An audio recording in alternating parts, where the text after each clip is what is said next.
Isak, Newcastle and Article 17 after Diarra judgment.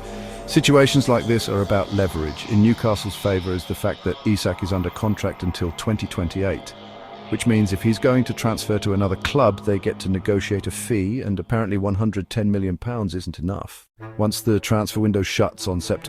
1, Isak will have little choice, either play for Newcastle or sit out for 4 months, which is never a good option for a player, especially with a World Cup in the US, Mexico and Canada next summer.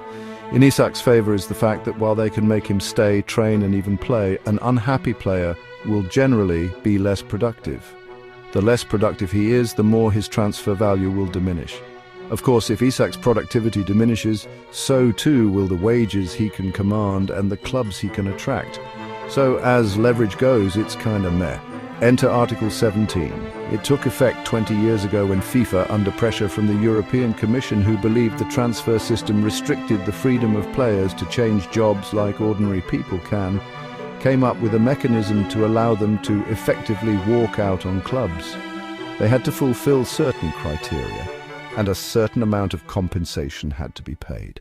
The problem was, while there were a few high-profile cases, the conditions were so restrictive and the amount of compensation to be paid so uncertain that very few successfully invoked Article 17. Last October's Diarra judgment forced FIFA to rewrite their rules in double-quick time. The current statutes are still too restrictive according to FIFP Pro, the World Players Union, but they're definitely more player-friendly than the previous ones.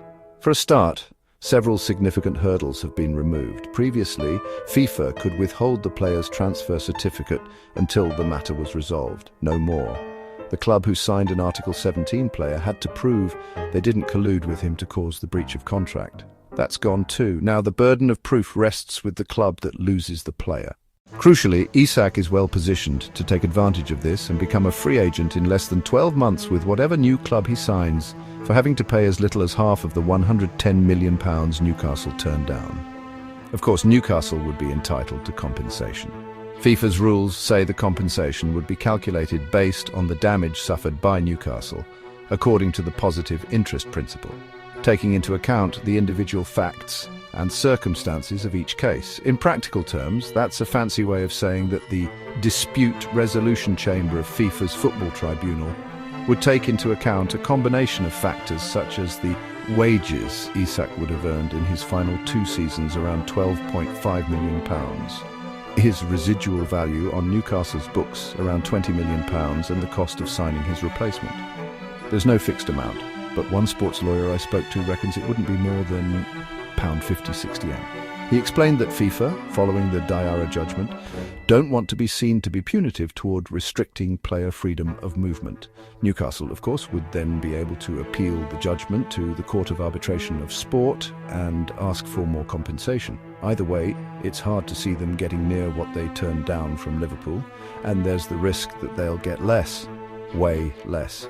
FIFA Pro have sued, the European courts are watching, and the direction of travel is entirely toward fewer restrictions, not more.